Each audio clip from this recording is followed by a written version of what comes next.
You hear it first as a whisper through silk curtains. Then louder, a young voice breaking, cracking against marble walls that have witnessed 1,000 ceremonies but never grown numb to this particular sound. It's not the cry of someone being harmed, it's worse. It's the cry of someone being saved into a fate she cannot escape, dressed in jewels she cannot refuse, carried toward a future she will never choose. The girl is 15. Her hands are painted with henna that burns like accusation. Outside her chamber, musicians play celebratory songs.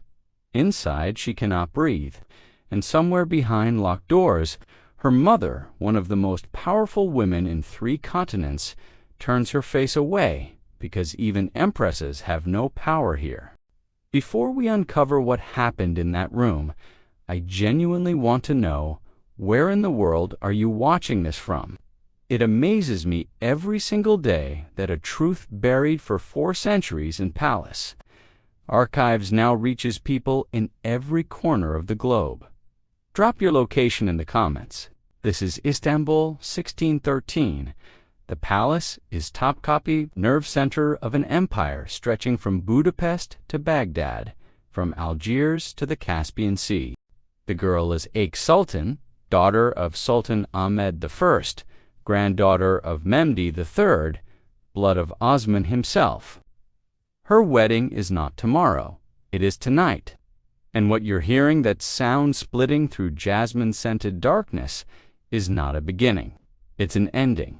The end of childhood, the end of choice, the end of a self that will never exist again. The Ottoman Empire kept meticulous records. Palace registries tracked every bolt of silk, every ounce of gold, every horse in the imperial stables. Accountants logged the price of tulip bulbs and the wages of gardeners. Scribes documented military campaigns in exhaustive detail. Yet when it came to what happened in the bridal chambers of princesses, the archives grow suddenly, deliberately vague. Phrases like "according to custom" appear, as tradition required, in the manner befitting her station for 400 years. These euphemisms hid something the empire never wanted outsiders or history to fully see. But in 2019, a researcher at Istanbul University named Dr. Elif Baraktar uncovered something extraordinary. Tucked inside the personal diary of a palace physician, written in coded Ottoman Turkish, was an eyewitness account of what imperial weddings actually entailed for the brides themselves. The document had been deliberately obscured, its pages sewn into the binding of a larger medical text. What it revealed wasn't just tradition. It was trauma, systematized and sanctified, repeated across generations of women whose names we know but whose screams we never heard, until now. To the outside world, being born an Ottoman princess seemed like destiny's greatest gift. European travelers who glimpsed these women during rare public processions described them as visions wrapped in paradise, moving through streets in litters of gilded wood, surrounded by eunuchs, carrying parasols stitched with pearls. Their palaces contained fountains that ran with rosewater. Their wardrobes held robes that cost more than entire villages. They studied poetry with the finest scholars, music with masters brought from Persia and Arabia. Some learned 5 languages. Others became accomplished calligraphers, their work displayed in imperial mosques. Ambassadors from Venice and France wrote breathless reports to their monarchs about the splendor of these women's lives. One French diplomat described an Ottoman princess he glimpsed during a ceremony as more richly adorned than any queen in Christendom. Her very shadow worth a kingdom. The English traveler, Lady Mary Wortley Montagu, visiting Istanbul a century later, declared the harem women she met the freest and most fortunate creatures on earth. But there was a price for this golden cage, a price that came due on wedding nights. And it was a price the visitors never saw, never suspected, and were never meant to know. Unlike the Sultan's concubines, who often rose from slavery to become mothers of emperors, wielding genuine political power, the daughters of the dynasty carried a different burden. They were dynastic collateral, living seals on treaties of loyalty. Their marriages weren't celebrations of love or even alliances between families. They were rewards given by the Sultan to his most powerful men. A grand vizier who had crushed a rebellion, a general who had conquered a fortress, a governor who had filled the treasury. The gift was a princess, and the princess had no say in the matter. The logic was coldly practical. An Ottoman sultan could not allow his daughters to marry foreign princes that would risk diluting the bloodline, creating rival claims to power, spreading dynastic legitimacy beyond the empire's control. Nor could he let them remain unmarried. That would waste political leverage and risk scandal. So they were wed to the highest-ranking Ottoman officials, men whose loyalty was essential but never guaranteed. By marrying his daughter to a grand vizier, or powerful pasha, the Sultan transformed that man into a damat, an imperial son-in-law, whose fortune and fate became inseparably bound to the throne. For the men, it was a prize beyond measure. For the women, it was a sentence carried out in ceremony and silk. Aik Sultan had known her fate was coming since she was 11 years old. She had watched her older sister Fatma married off to a man 40 years her senior, had seen the elaborate preparation and the silent tears. She had seen another sister give Harhan, dissolve into silent grief for weeks before her wedding, then return to the harem months later with eyes that looked at nothing and no one. The girls didn't speak of it directly. Palace walls had ears, and some truths were too dangerous or too painful to name. But they knew. Every daughter of every sultan knew. When Aik turned 14, the whispers began. Her name appeared in petitions from ambitious pashas' courtiers, started referring to her in formal titles that indicated marriageable status. Her mother, Kaksum Sultan, a woman who would later rule the empire as regent, who had survived palace coups and poisoning attempts, who commanded armies and deposed sultans, tried to delay, not refuse. That was impossible, but delay. Give her daughter one more year of childhood, one more spring of studying astronomy in the palace gardens, one more season of innocence. The Sultan refused. The man he had chosen was Nesu Pasha, governor of Egypt, a military commander of 42 who had distinguished himself in campaigns against Persia. He had never met Aik. He never would until the wedding night. For Nesu, this marriage meant instant elevation. He would become a damat, imperial son-in-law, a title that placed him among the empire's untouchable elite. His wealth would multiply. His political enemies would bow or vanish. His children would carry imperial blood. His future was secured. For Aik, the marriage meant something else entirely. The wedding preparations consumed 6 months. Seamstresses worked in shifts, stitching ikes, bridal, kaftans, each one heavier than the last, weighted with thread of gold embroidery and encrusted with emeralds from Mughal India. Jewelers presented trays of diadems, each worth a warship. Palace officials choreographed every moment of the ceremony with the precision of a military campaign. Nothing could be left to chance. Nothing could suggest weakness or disorder.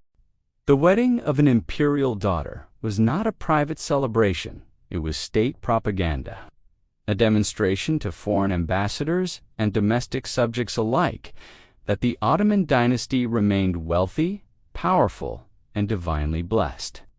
On the wedding day itself, the entire city of Istanbul transformed into theater. The Janissaries lined the streets in parade formation, their uniforms spotless, their muskets gleaming. Merchants hung silk banners from their shops. Fountains in the public squares ran with sherbet instead of water.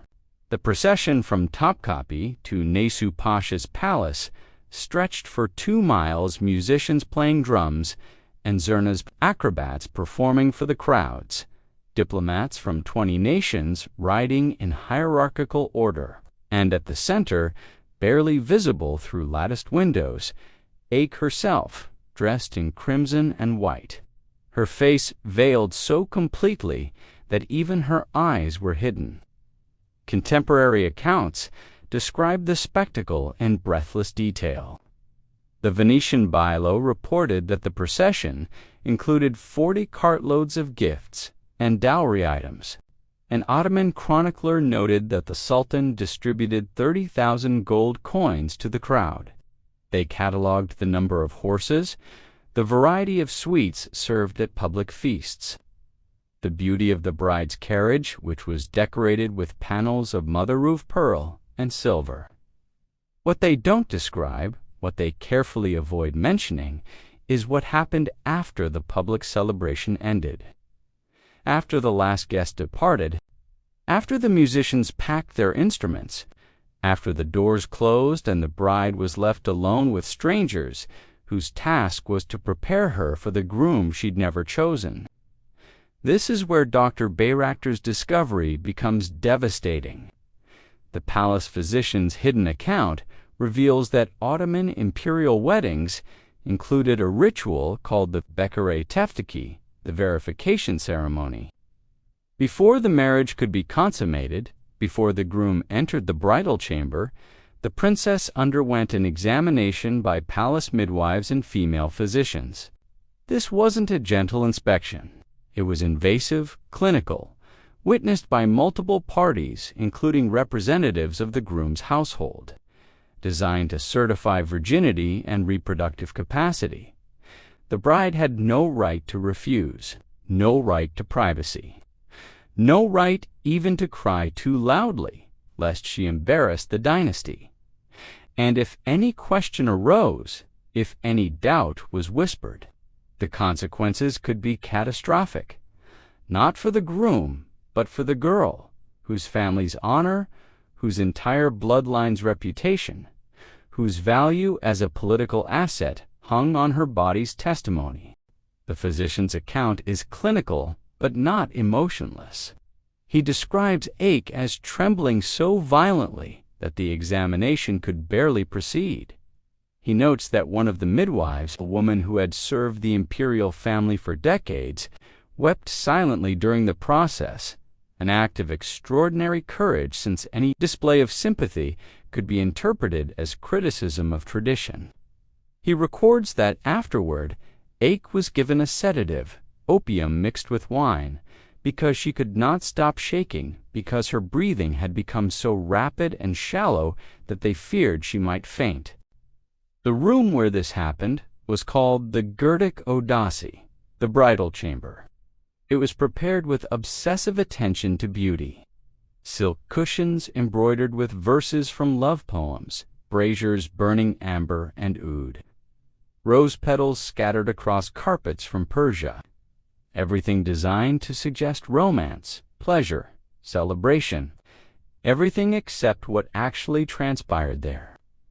This is what Aik Sultan knew was coming as she sat in that chamber in 1613, hearing footsteps approach. This is why her mother had turned away, unable to watch, unable to intervene. This is the tradition that European visitors never witnessed, that official chronicles never recorded, that 400 years of historians politely overlooked in favor of describing jeweled turbans and architectural splendor. Then Nesu Pasha entered the room. The marriage was consummated. The dynasty's political calculus was satisfied, and the next morning, as custom dictated, the bloodied sheet was displayed to palace officials as proof of successful transaction. Cannons fired from the palace walls to announce that the marriage had been completed. The city celebrated. Gold coins were distributed to the poor in honor of the occasion. No one asked Aik how she felt. Aik Sultan was not unique. This ritual repeated across generations. Every daughter of every sultan endured some version of this night. And for many, it was not a single ordeal, but a recurring nightmare, because when Ottoman princesses were widowed or divorced, which happened frequently in the violent, unstable world of court politics, they were almost always remarried. Fatma, Sultan Aik's older sister, was married 4 times, 4 separate iterations of the same trauma. When her first husband died of illness, she was sent to a second within months. When he fell from favor and was executed, she was given to a third. Each time the preparations began again. Each time the ceremonies, the processions, the verification, the consummation. Each time a piece of her autonomy was stripped away and replaced with someone else's claim. Some princesses found ways to endure. They became patrons of architecture, commissioning mosques and schools, and fountains that still stand today, transforming their sorrow into stone and charity. Turhan Sultan, mother of Mehdi IV, built the Yeni Mosque in Istanbul. Miriam Sultan, daughter of Suleiman the Magnificent, commissioned 2 of the most beautiful mosques in the empire, designed by the legendary architect Sin. These buildings were more than pious donations. They were voices in stone, proof of existence, monuments that said, "I was here, I mattered. I created something that will outlast the men who owned me." Others withdrew entirely, living in seclusion even within their husbands' palaces, speaking to no one, seen by no one. Palace records occasionally note a princess who became melancholic or delicate in constitution, euphemisms for women whose bodies or minds had broken under the weight of their fate. A few resisted in the only way available. They became chronically ill, mysteriously unable to fulfill their marital duties, their bodies refusing what their voices could not. Some modern historians suggest that certain princesses may have used herbs or other methods to prevent pregnancy, exercising the only form of control they could, even at great personal risk. But here's what the archives also reveal. In careful reading between their formal lines, the men often suffered to not in the same way, never in the same way. But many of these forced husbands found themselves bound to wives who despised them, trapped in marriages that brought political reward but personal misery. Some damits wrote letters to the Sultan begging to be divorced, to be released from these unions, describing households of cold silence and mutual resentment. The requests were almost always denied, because the marriages weren't about happiness, they were about control. The Sultan controlled his generals by marrying them to his daughters, ensuring their loyalty through blood ties. He controlled his daughters by marrying them to men whose positions he had created, whose power he could revoke. Everyone was bound, everyone was leveraged, everyone was a piece in the great game of imperial survival. One particularly haunting document, discovered in 2007, contains a fragment of what appears to be a letter from an unnamed princess to her sister. The letter was never sent. It was found hidden behind a wooden panel in a demolished palace building. In it, the writer describes her wedding night in veiled but unmistakable terms. They say, "We are the fortunate ones, we who wear crowns of diamonds and walk on carpets of silk. But I would trade every jewel I possess for one day of being invisible, unknown, forgotten." A peasant girl chooses her own suffering. We are not permitted even that. The handwriting was never conclusively identified, but historians believe it may have been written by Geverhan Sultan, daughter of Ahmed I, Ike's sister, sometime in the 1620s. The system lasted for centuries. Only in the final decades of the Ottoman Empire, as reformist sultans began cautiously modernizing, did princesses gain even limited say in their marriages. Sultan Abdulmasad I, who reigned in the mid-1800s, allowed some of his daughters to meet their prospective husbands before the wedding, a radical break from tradition. By then, the empire itself was crumbling, losing territories, facing bankruptcy, struggling to modernize against the rising tide of European imperial power. The last generation of Ottoman princesses would live to see the empire's complete dissolution. When the Sultanate was abolished in 1922 and the imperial family exiled, these women scattered across Europe to Paris, to Nice, to London. Some wrote memoirs, most remained silent, carrying with them stories they still, even in freedom, rarely told. Because speaking the truth would mean acknowledging that the golden cage had always been a cage, that the privilege had always been a prison, that the weddings, celebrated by thousands, had been survived by no one except the brides themselves. Aik Sultan lived only 32 years. She bore 3 children, though only one reached adulthood. Her husband, Nesu Pasha, rose to Grand Vizier, largely because of his marriage to her, when she died in 1628, likely in childbirth. The court recorded her passing in a single line: "The imperial daughter Aik Sultan departed this world. May she rest in paradise." No mention of the girl she had been before that wedding night, her poetry, her learning, her fascination with astronomy. No space for the child who once studied the stars and wondered whether other worlds existed where daughters weren't currency. Just a name, a date, and a prayer that hinted even historians sensed what had been erased. Her grave lies near the Suleimani Mosque, marked by a modest stone softened by centuries of rain. Tourists pass without noticing. Nothing reveals that beneath it rests a woman who once glittered at the empire's center, adorned in jewels that blinded, shedding tears. No one dared acknowledge sacrifice not to cruelty alone, but to duty, tradition, and the machinery of power that demanded her obedience without asking for it. Walk through Topkapi Palace, and guides show the harem its painted ceilings, its fountains, its hierarchy. They point to the throne room and the treasury where emeralds still gleam. But they never mention the bridal chambers. Those rooms are locked now, unused, unmarked, no plaques, no guides, no hint of the rituals that made weddings and trauma indistinguishable. Yet the walls remember, in archives still being decoded. In documents, scholars like Dr. Baraktar refuse to let fade. The truth quietly returns, not comfortable truth, but the human reality of women in golden cages whose suffering was renamed privilege. Their voices echo through the palace still, a reminder that empire was built on foundations of silence, and that many brides began their lives already broken.